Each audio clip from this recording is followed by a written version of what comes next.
0 to 60 miles per hour in 0.98 seconds, so under a second to 60 miles an hour, and it does it in 44 feet.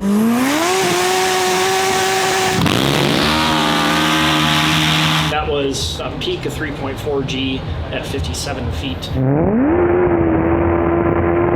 How's your brain feel now? Jeez, a rattle. A little foggy. 3.4 Gs. Compressed air tank in the far lane, powering that machine, and it is strong. Wow, how about that, man? What a great side-by-side race. In the middle of winter, when lakes freeze solid and temperatures drop well below zero, most racers stay inside. But for a specific group of racers, this is when their season begins. Across frozen lakes in the northern United States, a different kind of motorsports takes shape. A 500-foot drag racing series where purpose-built snowmobiles push the limits of what these machines were ever meant to do. From 0 to 150 miles an hour in just a few seconds, every race is a violent battle for grip on a surface where traction barely exists. It's one of the most extreme forms of drag racing anywhere in the world, and it happens entirely on snow. After a full season of racing across the northern Midwest, everything now comes down to one final event, where the fastest sleds in the sport line up one last time to decide the championship. This is the Snow Outlaws World Finals.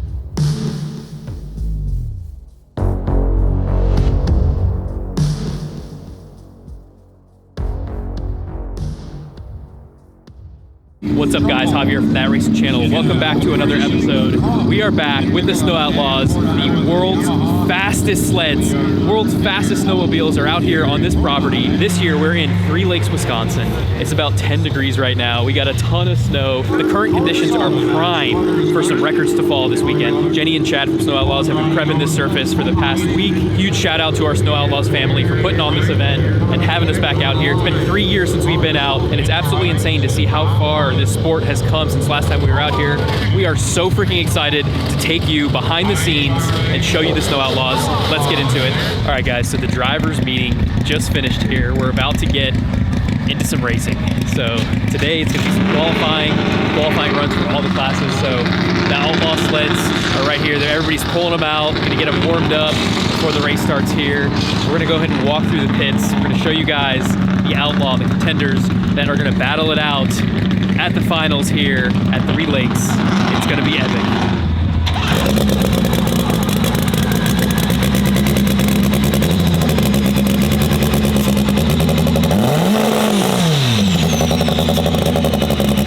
Here we got Gibbous and his family here. They got the Hulk and the Spider-Man. So they pull them out here, get the engines warmed up a little bit, since the temperatures are gonna drop here quite a bit as soon as the sun goes down. Today they're dealing with a little bit of weather here in terms of it being a little too warm. So if it gets too warm, then it gets real slushy out there, and it's tough for them to get that 60 foot that they're gonna need. So they're definitely gonna have a challenging qualifying round here.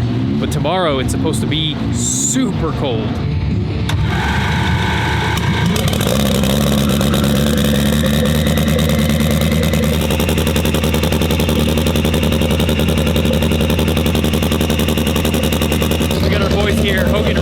Danny and Billy and Dustin, these guys have shown us nothing but hospitality from day one. Dustin's the one that originally put us on the Snow Outlaws. So if it wasn't for these guys, we wouldn't know about it. All of our fans would not know about this amazing sport. Rooting for these guys this weekend, no doubt.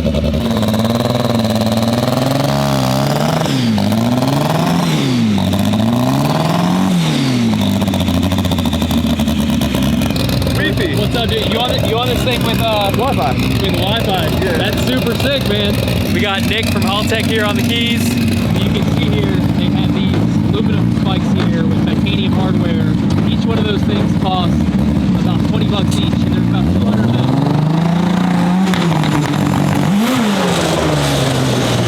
How much this sport has progressed since we were last here is absolutely mind-blowing. Got to give a big shout out to our boy Craig over at Hypersports. He's one of the biggest innovators in this scene here. That's basically the Hypersports engine platform there. Billet block, billet head. Absolute insanity what these little 4 cylinders are pushing here.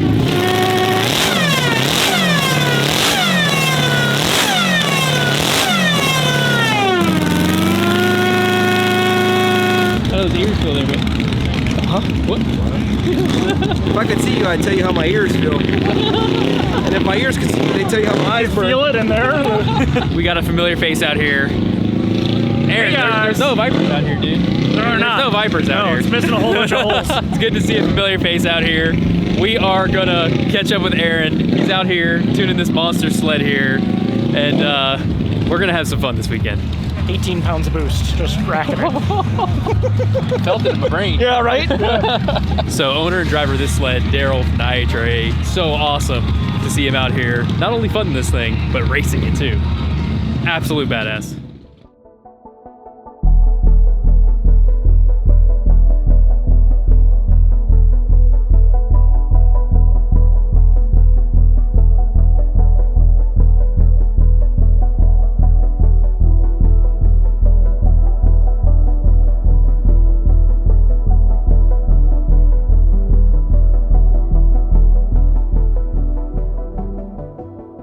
All right, guys, so we got first round of qualifying right here. The tensions are high.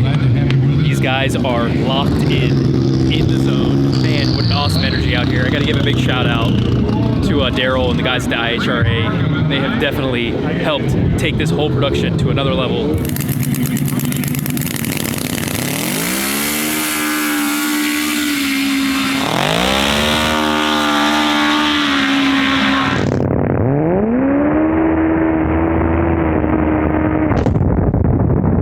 Dude, those Procharger sleds are just, dude, they annihilate your ears. Oh yeah. Like my head is ringing.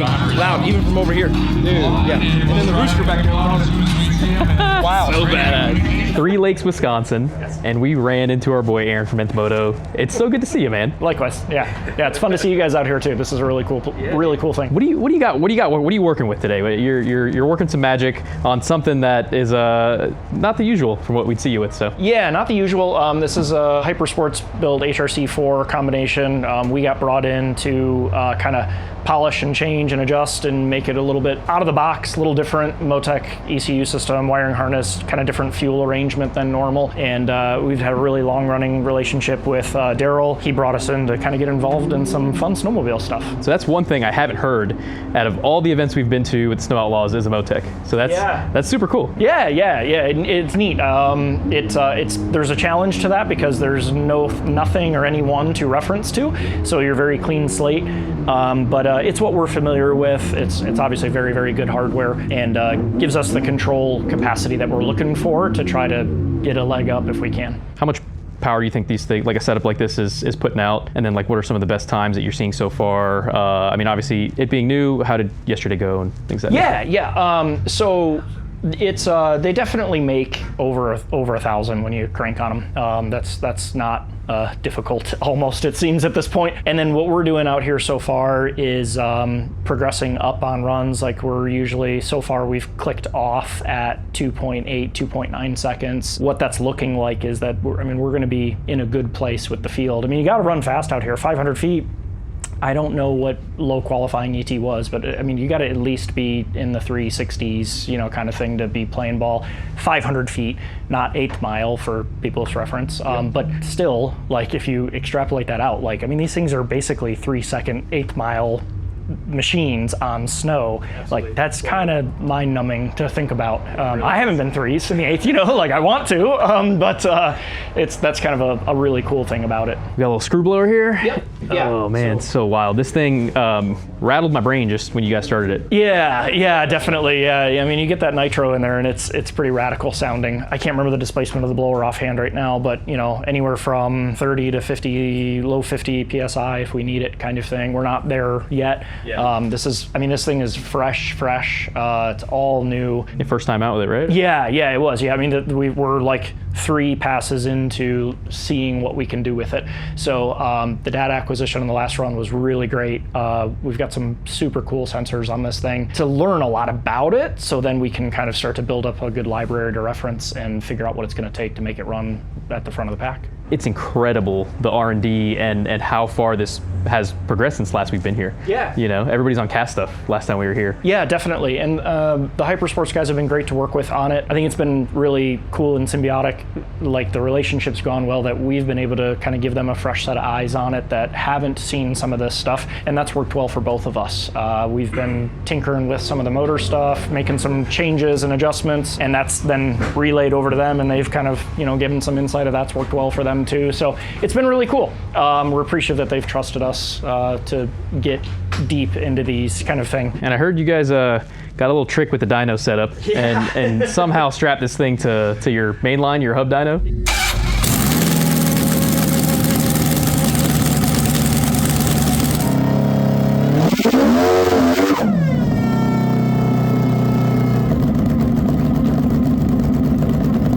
Yeah, we kind of looked at the situation of what we had, and obviously we've got a ton of learning to do. So going somewhere else to dyno wasn't really going to work out all that great. And if anybody's seen our videos, like we have a really, really beautiful dyno cell. And so we made some parts to be able to hook it to our hub system, because then we could really stress it and test it in kind of however capacity we wanted to. We also found out you can light the belts on fire sometimes.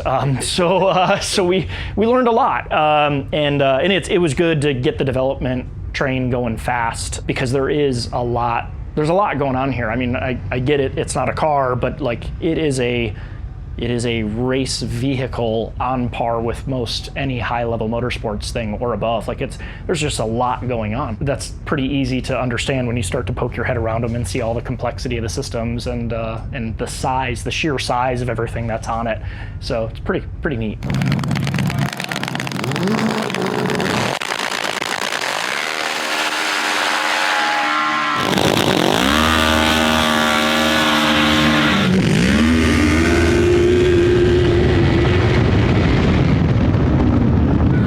These things are incredible. These things are incredible. The G-force that these things pull, it's just another level. Some of these guys are saying these things pull upwards of 3.5 Gs, 4 Gs on the hit. Absolutely insane. So here we have another outlaw sled here, outlaw contender, but got something a little different here. We got a Procharger. So this is the only Procharger sled in the field here. Got my man Ben. What's up, dude? What's up, buddy? So I heard you do it all with this thing. You know, I see the other teams there. They got a whole crew of people, and this is the crew right here: tuner, builder, left and right hand. Yeah. We're a little short this weekend, but yeah, we normally got a couple guys, but you know, work happens. So you're out here doing the things. Doing it. Why not? It's the World Finals. So this is basically kind of similar deal as everybody else, except it's a Procharger. What fuel is this on? 50% nitromethane. Yep. Oh, we're getting spicy. Yeah. This is I can't wait to see this thing run, dude. Good luck in qualifying. Thanks. And yeah, we'll catch up with you soon. Right on. Thanks, man.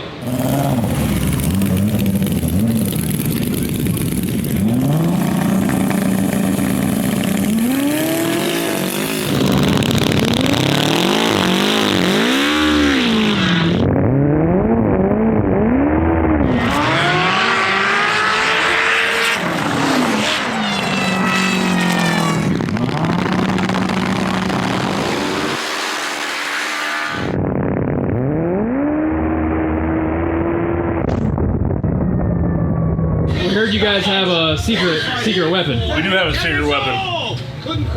This is holy water. I stole it from a church on the way up here. Listen, no, I made this. In order to make holy water, you put a little bit of water on the stove and you boil the hell out of it. So once the hell's out of it, the only thing left is the holy. Oh, there you go. Nobody else. That's it. Nobody else has. Those other boys are in trouble. I heard you guys have a little bit of an unauthorized tuning method. Okay, our tuning is kind of screwed up for this race. Normally we would use a computer, but we forgot the charging cord. So we're going to go old school. We're going to get out the Ouija board. Everybody puts their hand on the little planchette. Do we need to adjust the suspension? No, we need more boost. Should we put methanol in it, nitromethane? No, you just need more boost. Turbo, what's turbo that? That's a turbo. It's a turbo. I don't know. You're gonna want us this guy. This guy, okay. Tell us about This is Aaron Kessler. We did the holy water. So you we got it blessed and everything. Oh, perfect. We're good here. You got that on video? Yeah, we got it blessed. So those guys are in trouble because this thing's ready to go. What turbo is this? What's a 6266. 6266? Okay, cool. And then Yep. what engine management is this on Link as well, or? Yes, it's on a link, methanol with nitromethane. Nice. So we're running this weekend. We're going to run 15% nitro on it. Oh, okay. So throw a little spice in there. Yeah, we'll have a little flame shooting out top. Good luck in qualifying. Yes. Yeah, and then we'll go for number one again this week.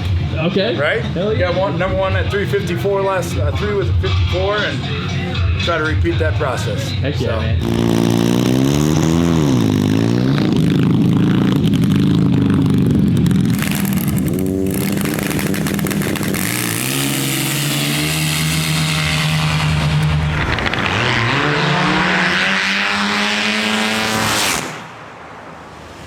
Blake, what's up, my man? How much are you It's so good to see you, man. You're out here messing around with something a little different here. So you're standing out here compared to everybody else because everybody else has got some billet 4 cylinders. There's turbochargers out there. There's the screw chargers out there. I mean, let's peek back. Let's peek back here real quick. Yep, we got an air tank on the back here. You know, just It's just nothing to see here. nothing to see. Yep. So this is a compressed air supercharged setup on here. I think we're the only ones that are doing this on a small engine. It's been a lot of trial and error, and we're still learning. We have a ton to learn, but it's been showing really good progressions. We've worked on it. In like the street car community, the compressed air stuff made like a big wave, right? Yep. And is that kind of what drove this decision, or what are the thoughts around why you guys chose to do?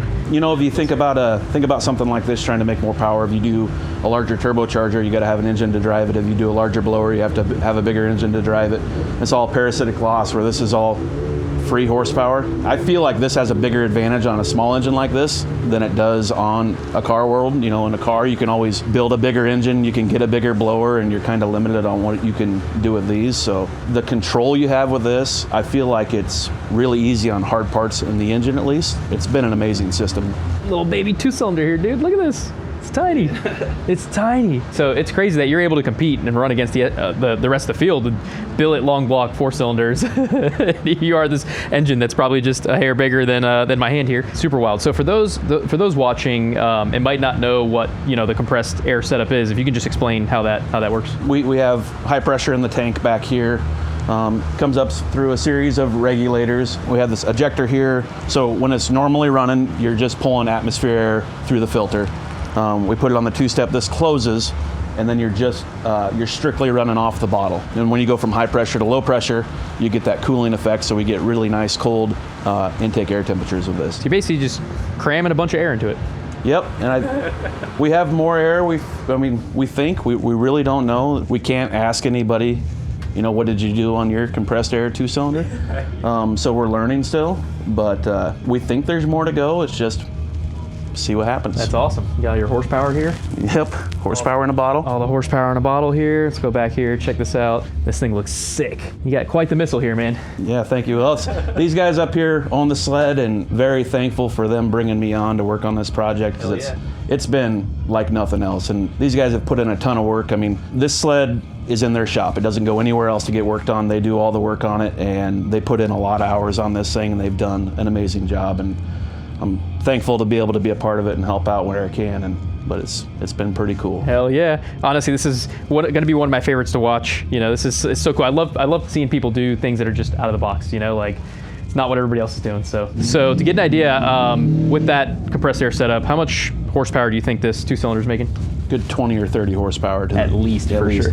No, I mean, I don't think it's making 4-digit power numbers yet. I don't know that we can get there, but I feel like we're fairly close, and we're going to keep turning it up. We probably won't turn it up much more than where we're at this weekend, but we're going to keep learning with it, and eventually I think it can get there. So this engine has been in the sled for 3 years. It's a Hyper Sports Super Stroker, and it's just been very easy on parts and everything. That's freaking awesome, cool, dude. So. What's the quickest and fastest this has been? On grass, it went a 351 at 158.8 at 765 pounds, and so we've got weight off of it now to run an Outlaw. We've been high 50s at 150 and change, I think, is what it's ran so far. On the snow? On the snow, on a draggy. So, yep. Dude, that's fast.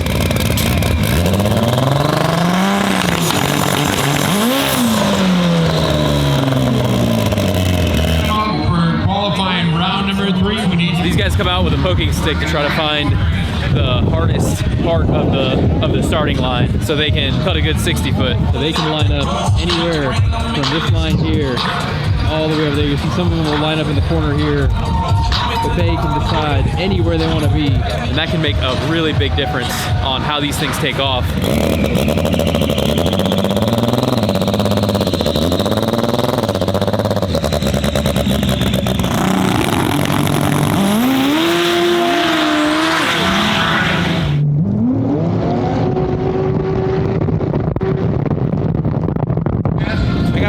That was a sick shot right I got a good one. Yeah, dude. Yeah, it's right on his face and then just right until the flame starts to come up. Bro was focused. He was on it.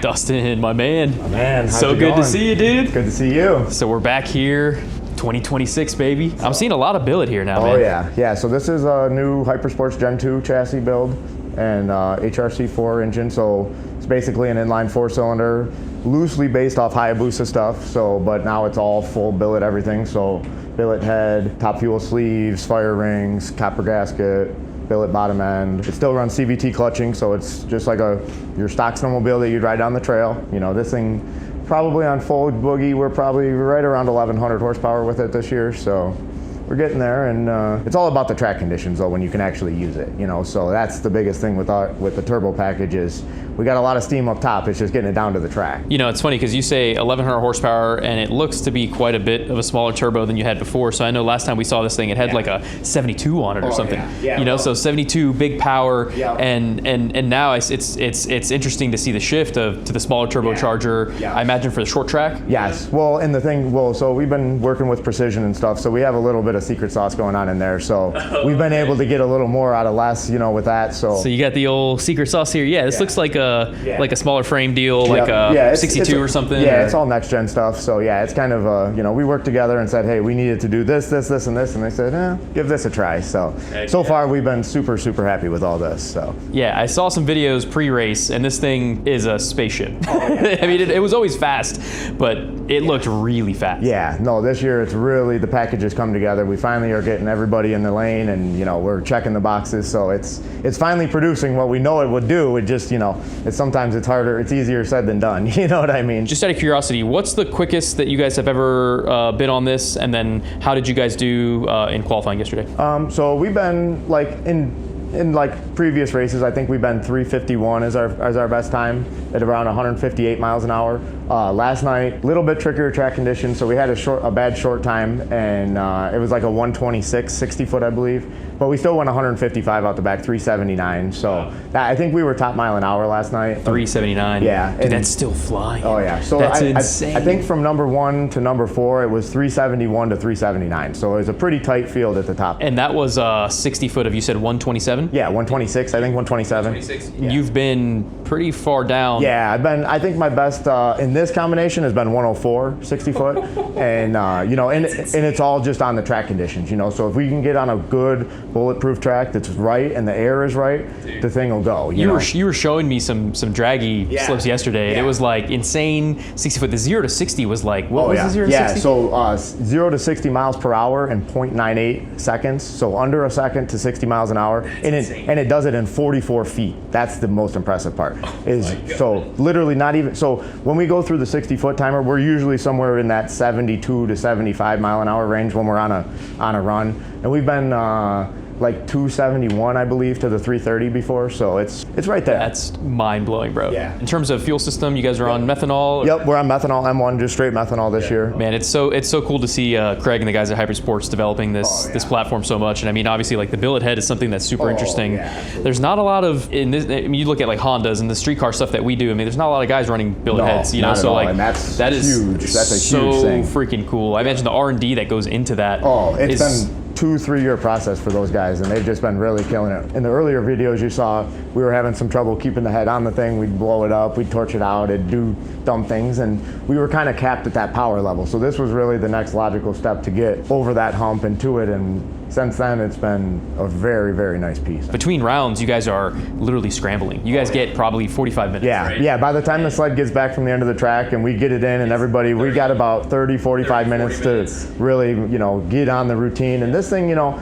it's not crazy routine, but it is definitely a lot of stuff. Most of our service happens over here with the CVT side. So these are, you know, STM lockup clutches, which, you know, I worked for them for a few years. So basically how this thing works is you have this mechanism out here, which is a lockup, which will lock the clutch physically. And then when we're on the chip, we can hold the RPM of whatever the computer wants it to say it is. So, you know, if the clutch normally engages at 4,000, let's say, we can rev the motor all the way up to 6,000 to get it to build boost. And then when I let off the button, the clutch instantly engages and there's no delay and there's no waiting for any of that. So that's how we can get the reaction times on the starting line. And that's how you see the thing go from not moving to shooting out a 40-foot rooster tail instantly, you know. So it's kind of a unique design that, you know, they're the only ones that have anything that's even close to this or even capable of this power level. And, you know, a lot of the R&D with the engines too, with Hypersports is you know, they have a cush drive now in them. So the clutch is actually, instead of having like a taper that the clutch rides on, it has rubber cushions. So it's actually cushioning the shock of the engine. So it's a really, really trick piece, and a ton of R&D and a ton of time goes into it. But obviously, just like anything, it's a lot of service and maintenance when you're running it at the top level. So, you know, that's one of the things, you know, our chassis adjustments, you know, obviously there's a ton of chassis adjustments too, because out here at the track, every round it's a different track surface. But from 6 o'clock, 7 o'clock, 8 o'clock, you have 3 completely different tracks. And normally the track gets worse and never gets better. The first round, the first hit, that is your best shot at the good track. And as it goes down the day, because as the snow gets chewed up, you know, 20, 30, 40 sleds go down the track, you don't have very many new spots that are, you know, rock hard. And the key for us is the harder the track, the faster we can go. The other problem too with it is when it does trench, the CVT doesn't hold back. So it's not like you can just hold it in second gear for a second and bang the limiter and then get into third. This thing, when it starts to spin, it keeps spinning. So if the sled's only going 30 and it's spinning, the track's going 150 already before you even can do anything. So there's a whole setup of tuning the engine, and then there's a whole nother setup of tuning the clutches and the chassis to get it down the track. On our chassis stuff and our suspension, we can change the cant angle of the suspension in the sled, and then also the position when we're on the starting line. And that's going to determine how much bite we have, how much it's going to spin, or if it's going to wheelie. And we're always trying to play with that, you know, where the ski height is and how the sled transfers to get the weight back on the track. Because our ultimate goal is our skis should never touch the ground the whole way down the track. We want to run the entire 500 foot on the track, only skis up, you know, boogie. And so with these, you can see we have the adjusters down the chassis here. So these are basically adjusting where the 4 shocks are in the skid. And there's 2 front shocks and there's 2 rear shocks.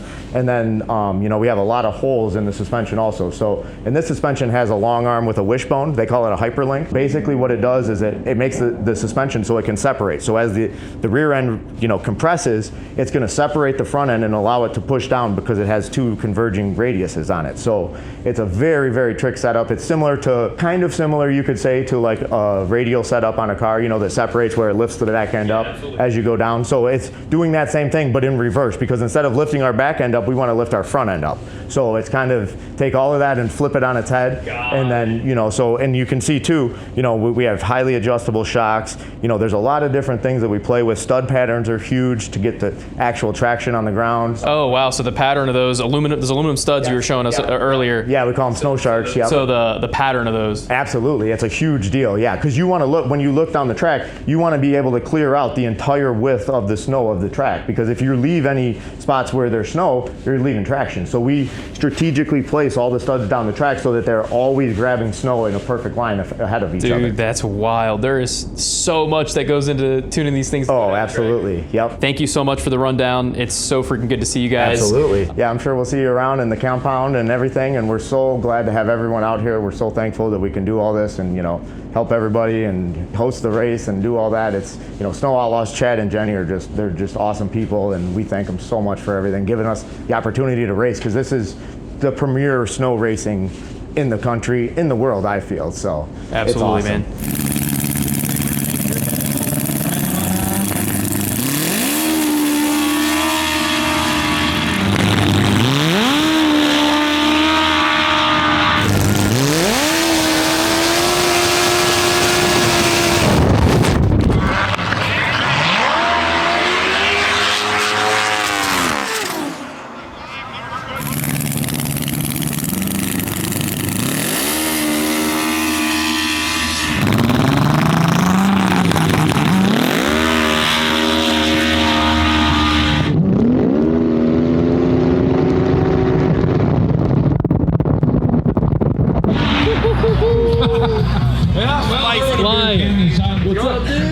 What's going on? Good to see you guys. Yep, you too. How you doing? Perfect. We're just popping in real quick before the racing, checking stuff out, see what we got going.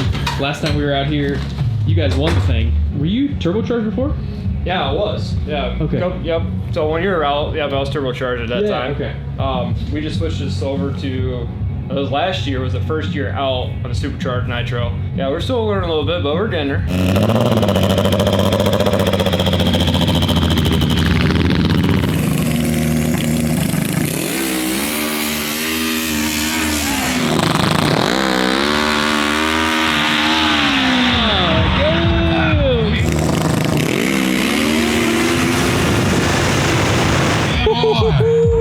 Dude, he was not letting out. Got the boys at KCR here. Billet block. It's one of the few cast heads we've seen on the property today. Got a little Zona turbo, keep it a little different. Everybody else wants some screw chargers, precision turbos, all sorts of stuff out there. So these boys are out here, New York, representing New York and Connecticut. This beautiful sled here, and they got Airby tuning on the keys here out of Connecticut. Boys are out here gonna do the thing. We're about to get this thing fired up before this round of qualifying starts. It's good to see you, brother. Same to you. Yeah, good luck, man. Thank you. Hi, everybody. I'm Ralph Shaheen alongside my good buddy Ken Stout, and it is bone-chilling cold here in the North Woods of Wisconsin. But Ken, these are perfect conditions for big speed, which is what you're going to have if you want to be a world champion today. Yeah, 100%. These conditions are what we were expecting when they said we were going to cover this series. We've had nothing but beautiful weather. Finally, we have some snowmobile drag racing weather. In the outlaw category, there was a number of sleds, some 4, 5, 6 sleds within a couple of hundreds of each other. So everybody was on their game on the soft track. They'll all have to make suspension adjustments here today to get back in the game. All right, guys, it is Eliminations Day. We're about to go into round 1 of Eliminations. We got the Outlaw class lined up here. It's going to be a badass battle. We have a little bit of everything in this field, from guys from compressed air, screw chargers, the first Procharger that we've seen on a sled, some crazy turbocharged stuff, nitrous, I mean, you name it, it's out here. It's gonna be a good time. Jonathan Lensko with that #1 qualifying effort. You can see them pushing him up there to the starting line. That is a turbocharged twin. This was a fast sled, but in round number 2, the chutes came out the hit of the throttle. And he gets a solo pass here. Launched hard, then lifted fairly quickly.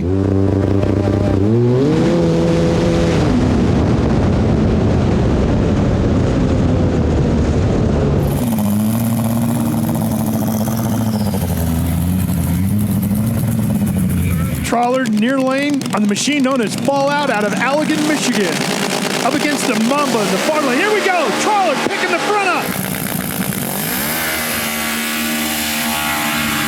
But it's going to be Mamba at the far end. It looks like taking the win. And look at that thing dance at the other end. No parachutes out. They have a lot of runoff here. Plenty of time, but man, he is definitely working the wheel past the finish line. Hybrid Kawasaki 1400 Invader. Darrell getting comfortable after a 3-year hiatus 1 day ago. Looked really good in the 3rd section last night. Oh, and Darrell leaves early, and the chute comes out right away.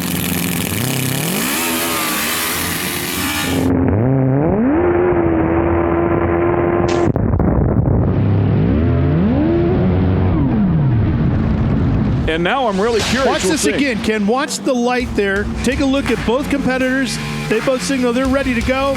Looks like the light is on, and Darrell's pulling the trigger. And right there's the light, and you can see he's already rolling at that point. He's halfway across. The sled's halfway across the line.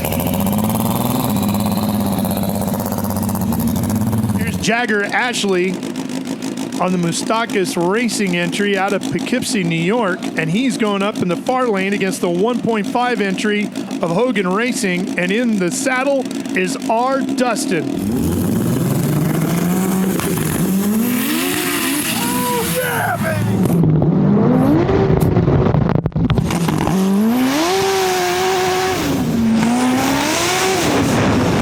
Man, felt really good last night. Here they go, Dustin picking up the front, and he's gone.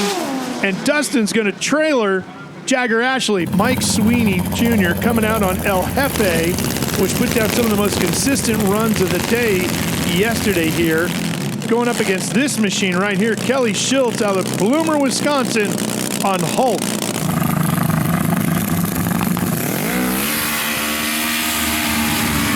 them, nitros.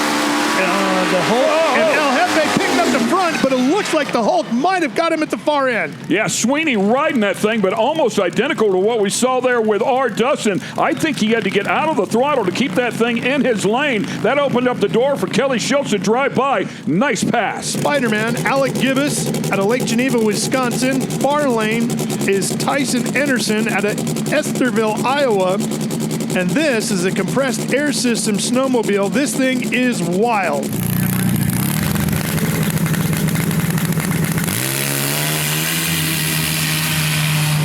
Compressed air tank in the far lane, powering that machine, and it is strong. Wow. And it looks like it's going to put away Spider-Man. How about that, man? What a great side-by-side race. Both sleds doing a great job here. Oh, look over here. Look at this track. Holy I mean, one sled's ripped out. Is the outside pull through? Oh, yeah. It's ripped right through, too. Dude, I don't know about running this with a ripped track, man. What the Do we have another one? no. We ain't changing that in an hour. There's only one.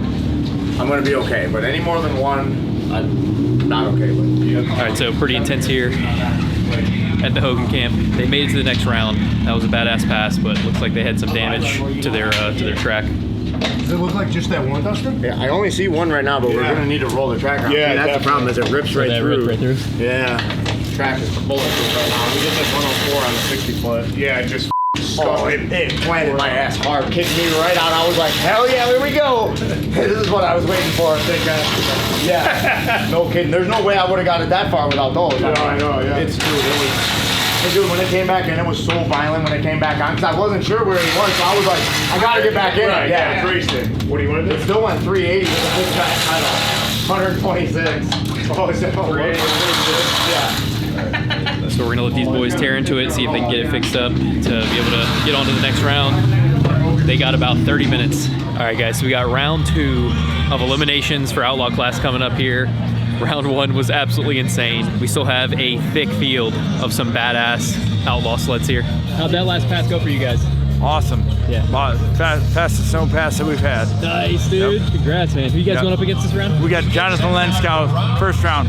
Awesome. Awesome, dude. So that Tasmania deal is there? Tasmanian, yep. Good luck, man. Thanks. Heck yeah. Put 'em on Good the luck, trailers. man. We got the Tasmania sled here. This thing looks badass. So our boys at Hogan Racing here had a issue with the track. They had some damage there. They had some of the shark fins come off the bottom there and damage the sled, and so they're missing a couple of it. They're going to send it anyway and hope for the best.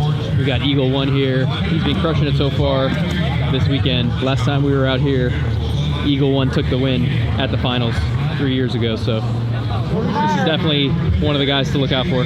We got the Hulk here. Our boy Gibbous, also driving Spider-Man. This is also from his team here. They have Spider-Man, they have the Hulk. Spider-Man's out, first round, so Hulk goes on.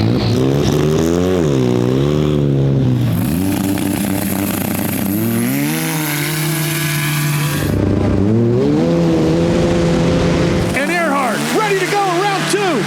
Lenskow's away, and he's going to put him away with a great run on Tasmania, and he tries to woe it down as he comes through the light. Jonathan Lenskow puts up another win light and moves on to round number 3. On the Hogan Racing entry, known as 1.5, there it is. You see Eagle 1 in the far lane. Dustin on the HRC-powered HRC4.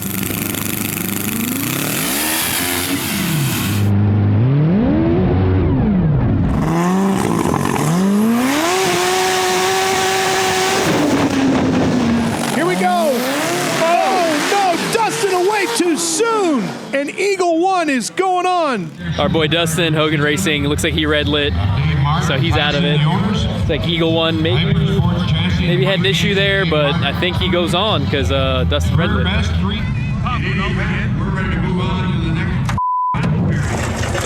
Red lit. Gotta be kidding me. I'm very, very, very sorry, dude. It's racing. No, it's not racing. Where did it go? Dude, it was fast. Well, it tore about 9 more studs out. Where's the phone? We got our guys at Ish Racing here. Looks like they're up against the Hulk here. How'd that last round go? It was a pretty good run. So let's see what we can do here.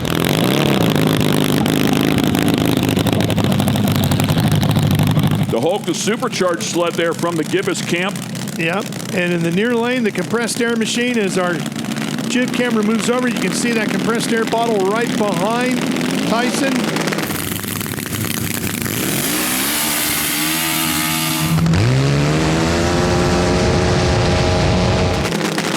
Here we go.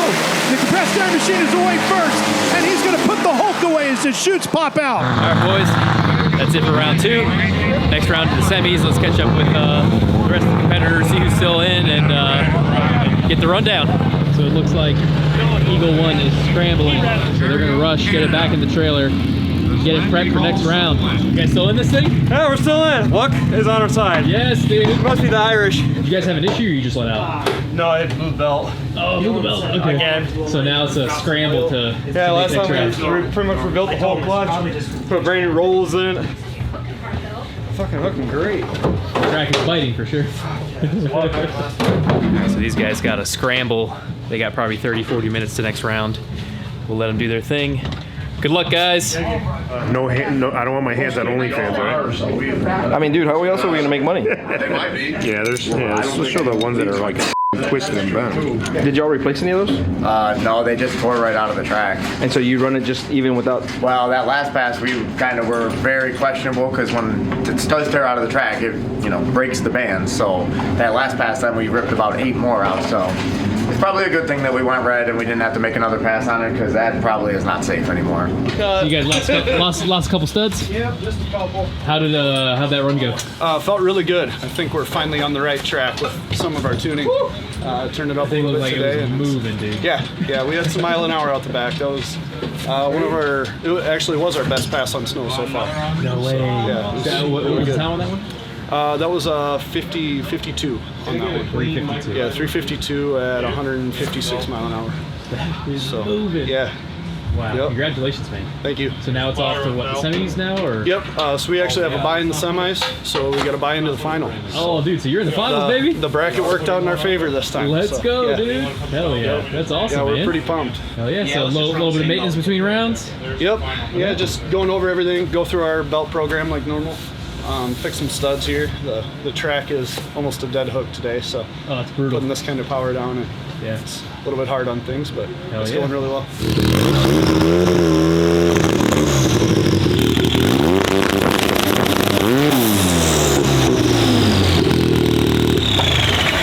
So these guys here are going on to the semis. I think up against Eagle 1, and they're thrashing, trying to maintenance the clutch and the belt here. Are those different size belts? Just from the manufacturer, there's a variant. Like a slight variance. Yep. So you try to just run And a through lot of them we pre-measure, but when it comes down to the final adjustment, we do it by feel.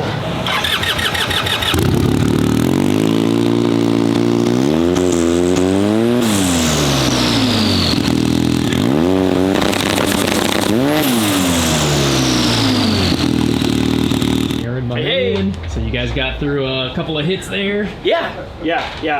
The excitement on my face is that we had a handful of things to get working better. Some of the uniqueness on this particular sled from some of the others, the way the fuel system is and some of that. Also, we had an inkling that we had a leaking blow-off valve, which we did. So that time it went up and did what it was supposed to do. And it was it's much nicer. Pretty spicy, man. It was great. Daryl did a great job, man. It was really nice. I mean, that was a peak of 3.4 G at 57 feet. 3.4 G. 3.4 G. And that's not draggy G data. That's like real. How's your brain feel now? Jeez, a rattle. A little foggy. 3.4 Gs. Yeah, that's not draggy 10 hertz stuff. Jeez. That's real data acquisition. They're gonna have to rescale that thing soon. Like, geez. Yeah. We want to go to 5 now.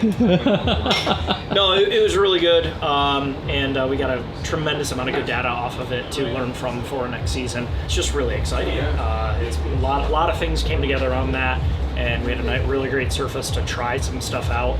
And I mean, even that, it ran in the threes. It went a 393 500-foot run, but we were off the throttle at 2.88. So that's wild. So pretty good.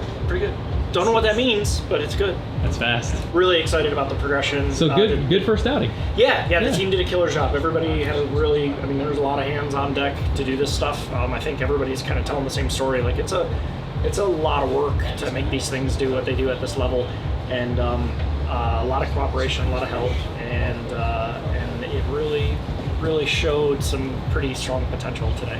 Heck yeah. Well, hope you got a bunch of good data so next year we come out here and see you out here throwing down again, man. That is without a shadow of a doubt. Yep. Man, it's really good to see you. Yep, as always. All right, guys, we got the semifinals here. Eagle 1 versus Tasmanian team.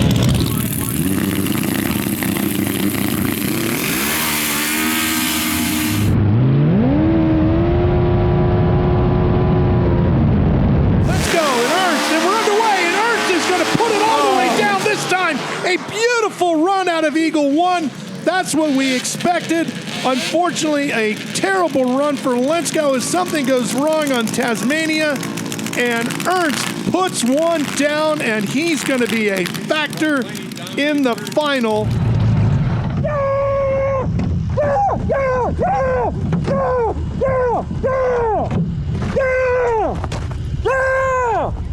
Let's fucking go! Eagle 1 takes the win in the semifinals. So it's going to be Eagle 1 versus Ish Racing. Right here, they got a Byron going into the final. It's run a 351 at 158.8 miles an hour. That's what it's capable of. He's going to just cruise it down the strip here. Yeah, and worth mentioning at this right here, that's running on stock motor. Yeah. That's just a normal NA motor and nothing special about it whatsoever. When he puts it in race mode, it closes that off and it goes completely 100% to running on the air in that tank in the back.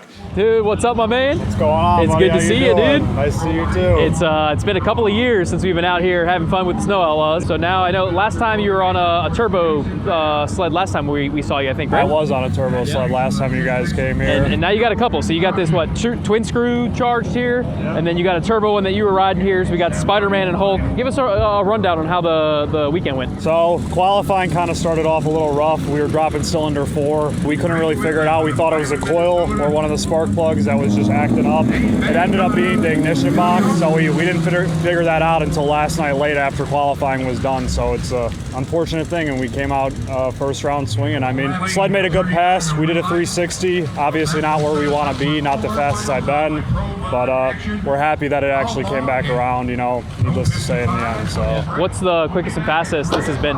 I've been in the 3.5s, like 3.52, I think is the fastest this is seen, at like 163 miles per hour. So. That's like right in the top of the field. Yeah. So this sled usually is, you know, finishing off in the top of the field. So it is what it is. We didn't get to come out here the last couple of races of the season.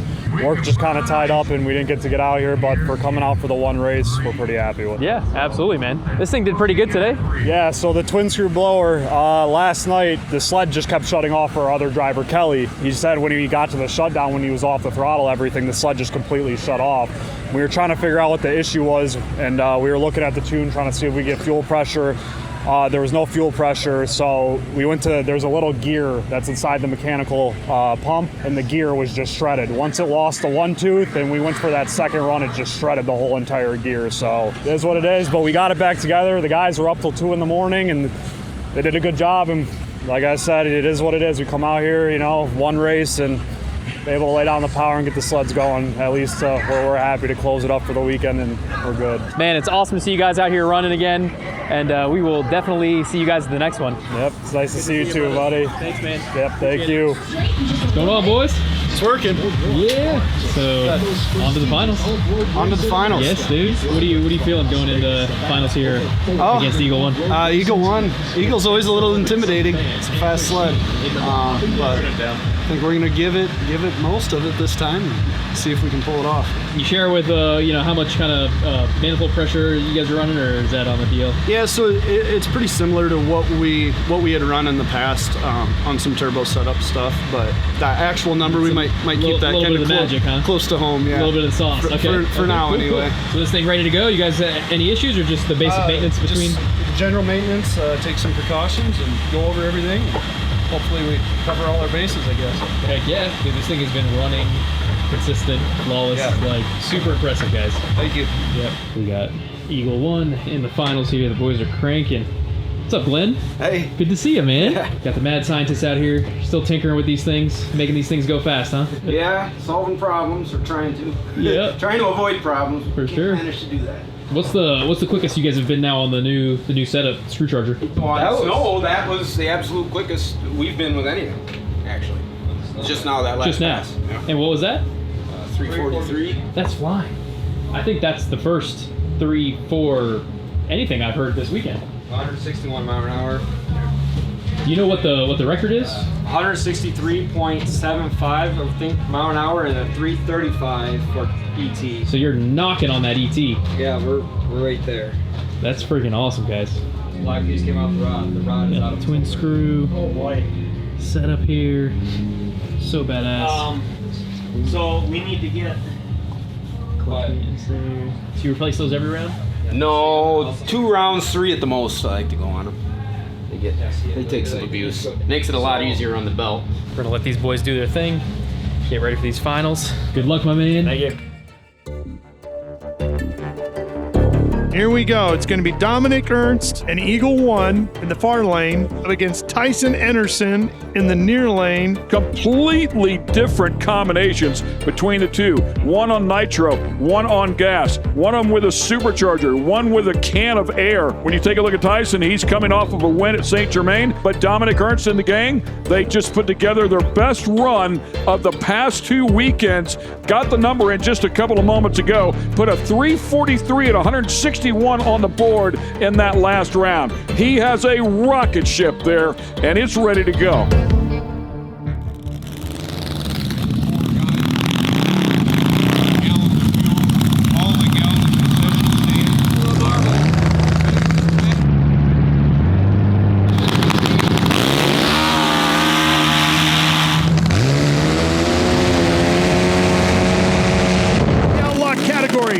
Racers are ready. Watch the light. Here we go. Compressed air system is white, but it's going to be Eagle 1. Eagle 1 will take the win.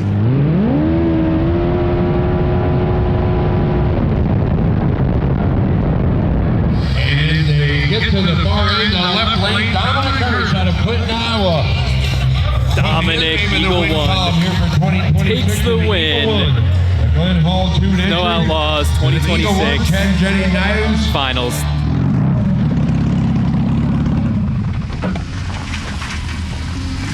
I had him.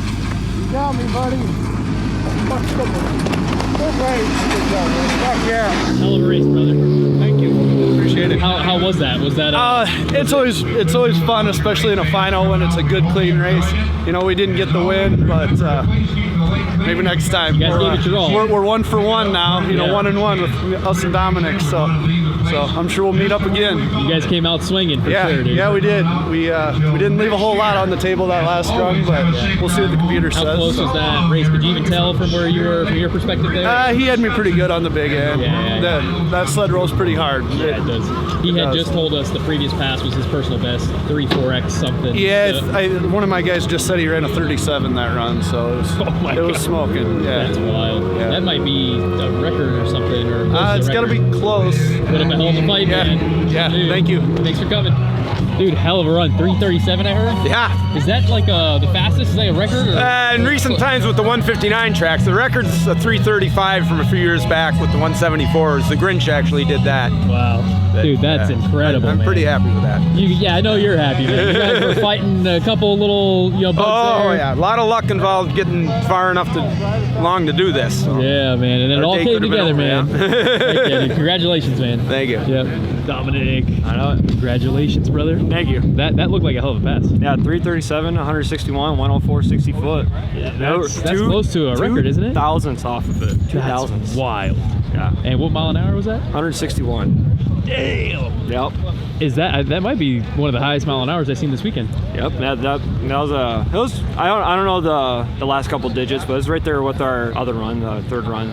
So it was right there with it. We got lucky today, but pulled it off at the end. You guys pulled it off somehow, because I know you guys were. Oh, sorry there. Yeah, you got the check. I know it. Let's go. Let's go, my man. Yeah, I know you guys had a little bit of trouble in the beginning, and you guys pulled it out of the hat, man. Absolutely. Congratulations, brother. Thank you. Thanks.